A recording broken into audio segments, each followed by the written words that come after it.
91 metai, 13 sausio.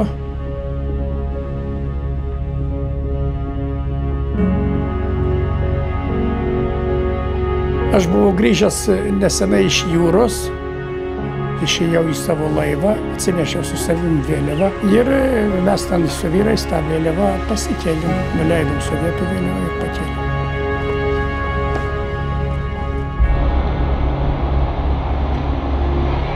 Klaipėdos uostas tik pavadinimą buvo, Klaipėdos uostas.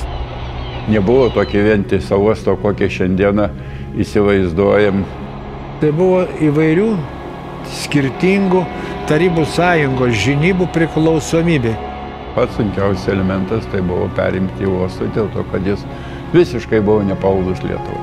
Su skausmais buvo, su streikais buvo, gi čia...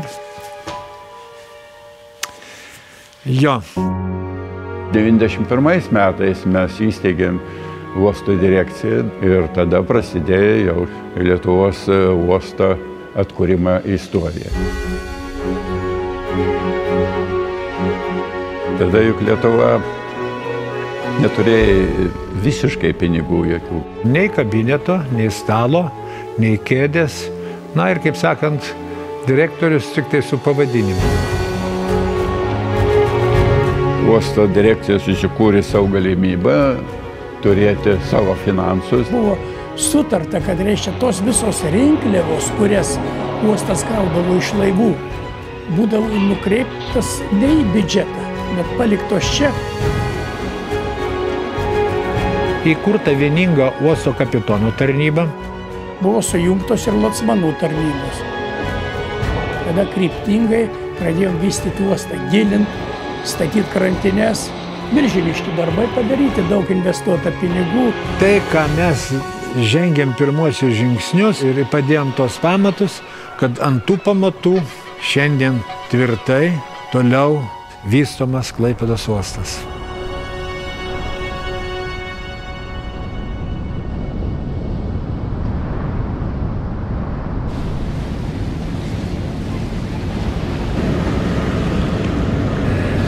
Didelių laivų į uostą be locmano neleidžia. Vesti ar didelį ar mažą, jokio skirtumo. Mažą vežti mažiau pavojinga, didelį daugiau pavojinga, bet man asmeniškai labiau patinka vesti didelius. –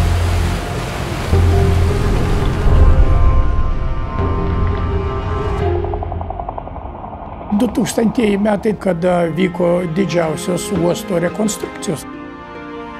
Tuo metu Lietuvoje buvo kardinalūs pokyčiai transporto ir tranzito sistemoje ir miesto gatvėse iki 2000 metų gulėjo metalo ritiniai, kurie jau nebetilpdavo uoste. Vienas didžiausių iššūkių, ką reikėjo tuo metu padaryti, tai reikėjo, aišku, sukurti strateginį planą. Direkcijos ir buvo, reiškia, uždavinys maksimaliai vystyti uostą, gilius, krantines daryti, kad stevedorinės kompanijos galėtų daryti biznį.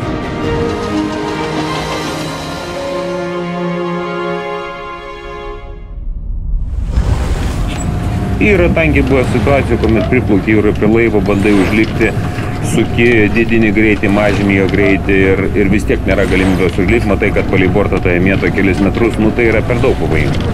Tai va ta tokia trumpa banga tai yra charakteringa, tokia Baltijos jūrai ir priešas numeris 1, su kurio nepakovosi.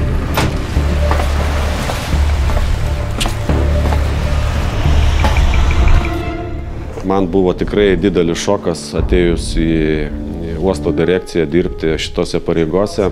Tai, kad jau vėlavo vienas iš svarbiausių tuo metu projektų suskystintų gamtinių dujų terminalas. Teko labai stipriai įtempti kolektyvą.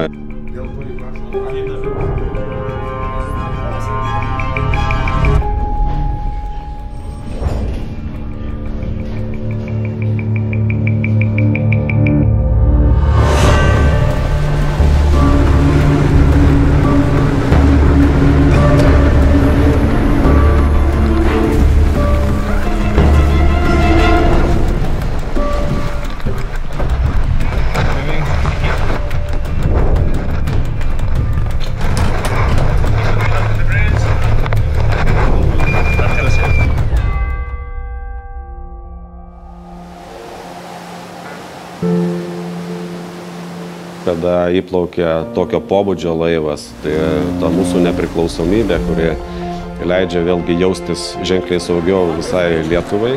Aš telefonu skambinau locmanams ir uosto kapitonui ir dėkojau ir gyriau, sakau, šaunuolį.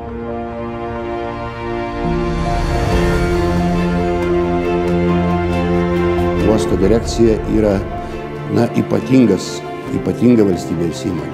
Čia veiksmas vyksta 24 valandas ir ištisus metus. Čia reikia veikti žaibiškai, greitai.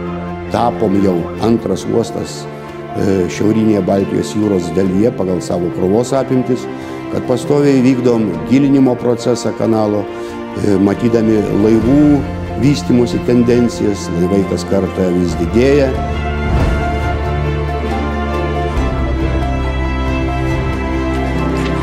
Šiandieną mūsų investicinis planas yra orientuojamas ir dar didesnius laivus. Ir jeigu mes padarysim tą 17 metrų gylį, tai visi laivai, kurie įplaukia į Baltijos jūrą, galės plaukti Klaipėdoje.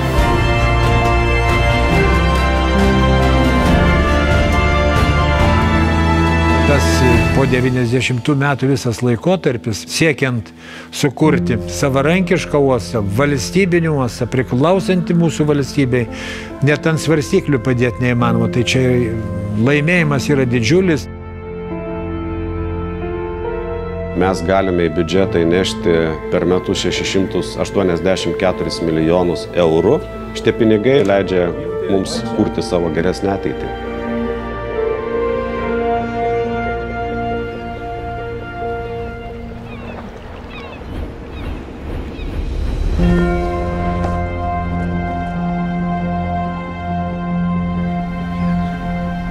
Lietuva vienintelį uostą turi.